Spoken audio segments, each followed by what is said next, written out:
બનાસકાંઠાની police આવીને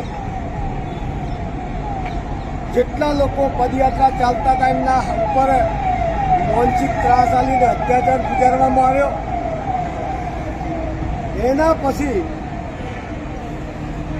મને ધારાસભ્ય તરીકે સાથે પણ આ લોકો પોલીસ સ્ટેશન લઈ ગયા ડિટેલ કરીને। પછી રાત્રે એ લોકોને શું સપનું આવ્યું એ ખબર નહીં। પાલનપુર 25 પોલીસ સ્ટેશન લઈ જઈને 2-3 કલાક બેહાડી રાખીને મંજૂરીની વાત કરતા હોય ને નિવેદન લેવાને મંજૂરી તૈયારી ચાલતી હોય ત્યારે એ જ સરકારી વહીવટી તંત્ર એ જ સરકારી વ્હીકલમાં બેહાડીને અમને બનાસકાંઠાની પાસા મેળવામાં આવ્યા। કયા મોઢે લઈ ગયા ને કયા મોઢે પાસા મૂકવામાં આવ્યા, સૌથી પહેલા તો એ અત્યાચાર કહેવાય છે। પણ ઉપર જે બેઠેલા છે ને જે નસાડે એમ પોલીસ નાચી રહી છે।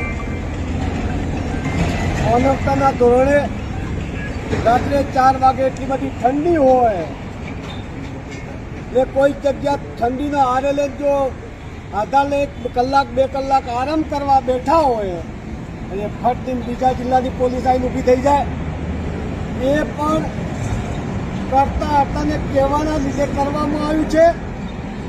એક વખત નહીં, હર સંઘીના નામથી કહી રહ્યો છું કે તારામાં પાણી હોય તો સામે ચાલીને અથવા તો ગુજરાતનો ડેપ્યુટી સીએમ છે જેને કહેવું એને કહી શકે, પ્રતિનિધિને મોકલી શકે।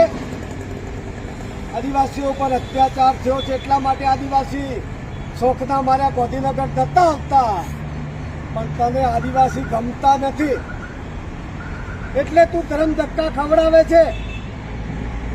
1 વખત નહીં 2 વખતે 25 ગરમ ધક્કા ખવડાવે ને કોઈ આદિવાસી પાછા પડવાના નથી।